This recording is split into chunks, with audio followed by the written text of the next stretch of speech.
J'étais plutôt fier de ma connerie. Ça fait un peu plus classe sur lui que sur moi, j'avoue. Après, de là à vous dire que je vais m'acheter une espèce de veste en moumoute rose comme Don Quixote do Flamingo, c'est pas sûr.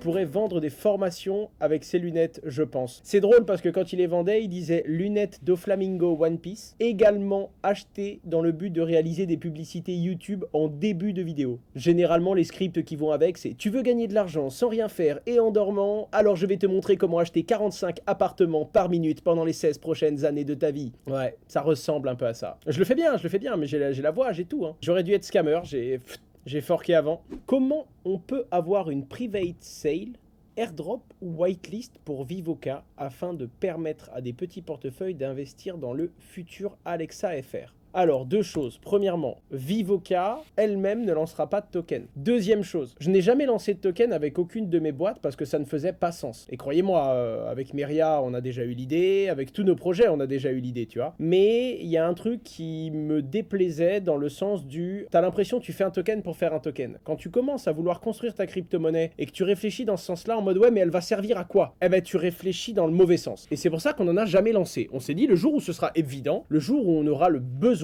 d'une crypto-monnaie, on en lancera une. Et ce besoin, c'est dessiné par une de nos sociétés qui n'est pas une société crypto. Et donc, il est possible que vous en entendiez parler, et autant vous dire que s'il y a un avantage en early investment, ou s'il y a un drop quelconque qui sera fait, ma communauté ne sera pas laissée sur le banc, encore moins la communauté des habitués du dimanche soir. Est-il possible de te contacter en privé, Owen? Pourquoi? Mais de base, je lis plus tous les MP, je lis plus tous les messages. Des fois, j'ouvre mon Instagram, je me dis, allez, là, je vais dans les messages privés, je vais répondre à quelques messages, tu sais. Je vois une notif, j'ouvre et je me dis, bon, allez, je vais lui répondre. Et là, j'ouvre le message, je vous jure, le mec, il m'avait écrit l'équivalent de 24 copies doubles. Vous savez, celles qu'on a quand on passe le bac. Je vous jure, si j'avais lu vite, j'en aurais eu pour un quart d'heure, 20 minutes, pour lire. Et là, t'es là, tu dis, bon, il y a 4000 messages non lus, j'en ouvre un, t'arrives là-dessus, tu dis... C'est dur la vie quand même.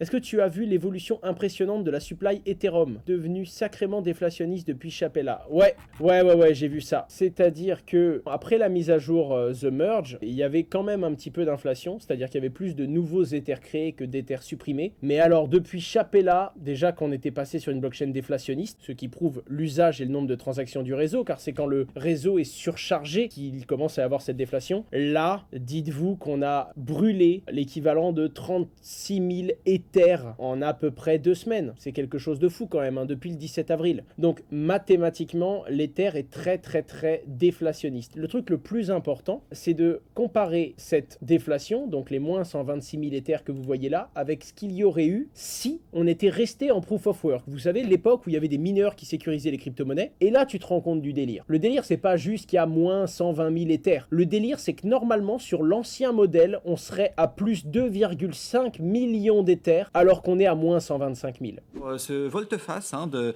Binance US qui finalement veut sauver Voyager Digital. On est au 5e, 10e, 20e épisode de cette fameuse série. À l'origine, c'était FTX qui voulait sauver Voyager en les rachetant. Le problème, c'est qu'FTX, du coup, a fait défaut. Ensuite, Binance a proposé de racheter Voyager afin de pouvoir apporter de la liquidité et de couvrir ses différents utilisateurs. Mais à ce moment-là, c'est le régulateur américain qui a gelé cette vente et qui l'a mis en attente, tout simplement parce qu'ils avaient différents types de doutes, comme par exemple le fait que Voyager avait proposé sa propre crypto-monnaie et qu'elle aurait pu être, dans un certain point de vue, reconsidérée en étant une security, ce qui fait que ça a tout simplement interrompu ce rachat en cours. Finalement, ce sont les tribunaux américains qui ont fini par dire que les régulateurs n'avaient pas le droit d'empêcher cette vente et qui a fini par redonner une autorisation à Binance de racheter potentiellement Voyager. Et après l'étude du dossier et après de nombreuses consultations, c'est le CEO de Binance, CZ, qui annonce sur Twitter le 25 avril que l'environnement américain, le fait qu'il soit instable, le fait que toute crypto-monnaie pourrait être reconsidérée comme un security et qu'ils n'ont strictement aucune visibilité pour opérer aux États-Unis et qu'ils ont que des incertitudes sur l'avenir des crypto-monnaies dans ce pays, CZ a préféré ne pas poursuivre et a exercé son droit de se retirer de ce deal et donc ne sauveront pas les utilisateurs de Voyager. L'entreprise Voyager a déjà annoncé qu'ils prendront donc rapidement des dispositions afin d'essayer d'apporter un maximum de valeur et de pouvoir partiellement réellement, on va dire, dédommagés en apportant de la liquidité à leurs clients. Si vous me le permettez, je vais aller simplement remplir ma gourde et je vais aller boire un coup. Je vous mets, les amis, la petite bande-annonce pour annoncer le début de la review d'actualité, sachant qu'en plus, je serai pas là quand l'annonce sera terminée parce que je serai encore en train de boire. A tout de suite! Je suis encore là, mais je peux tout vous expliquer. En fait, mon casque s'est éteint. Du coup, quand j'ai lancé la review, je me suis levé vite pour aller chercher de l'eau et j'entendais pas le son. Du coup, je me suis dit, il y a un problème. Du coup, je me suis rassis et là, j'ai compris qu'en fait, il y avait juste mon casque qui était éteint. Donc, vous avez eu le son, mais moi, je l'ai pas entendu. Du coup, j'ai paniqué. Bref, voilà, je suis encore là. Cette fois-ci, j'y vais. On va faire ça bien.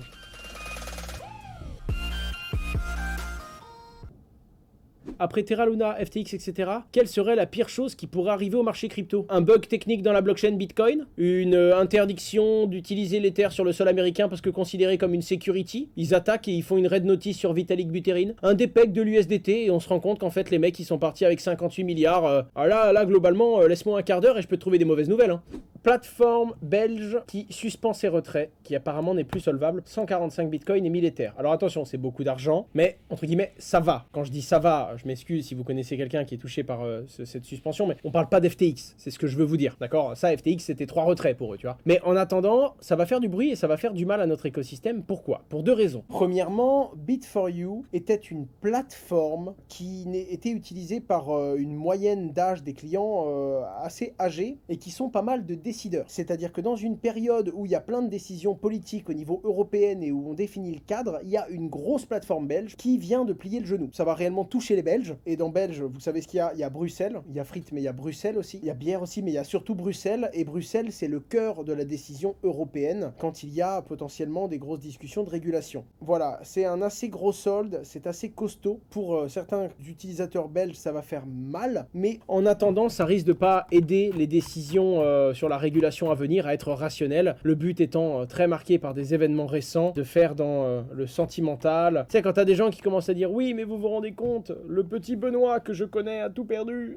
Quand tu commences à avoir des scènes comme ça devant les régulateurs, tu te dis « Bon, on va clairement pas créer une loi qui règle une technologie et un ensemble d'acteurs. On va très clairement baser sur des sentiments violents qui ont été connus sur des pertes court terme. Et ça risque de ne pas aider à faire une régulation constructive. » J'ai posté ça sur mes réseaux sociaux. Je le fais tout le temps sur mon LinkedIn et sur mon Twitter. La dernière fois que j'ai fait ça, c'était il y a 5 ou 6 mois. On recrutait une dizaine de personnes. Aujourd'hui, dans notre écosystème d'entreprise, on a un peu plus de 120 personnes en full-time, dont plus de 90 personnes ici, à Metz, dans ces bâtiments. On en recrute encore 21 autres à travers 4 sociétés. On a un process maintenant sur chaque fiche de poste. Vous avez le détail, vous avez également un moyen de contacter et, basiquement, c'est un mail de motivation ou une lettre de motivation. Bref, un petit mot sur pourquoi ça vous intéresse et pourquoi est-ce que vous pensez que vous êtes fait pour ce job. Et ensuite, votre CV. De la même façon, je vous déconseille de poster à 8 offres, d'accord? On a quelqu'un qui à la fois a posté en tant que développeur d'applications mobiles, représentant de la conformité dans un certain domaine, et en même temps, développement de l'équipe commerciale. Alors je dis pas, certains d'entre vous ont peut-être 2 ou 3 pouvoirs, comme Yannick Noah, et font à la fois du tennis et peuvent également chanter. En attendant, celui qui arrive et qui dit, bah, vous avez 9 postes, je peux faire les 9.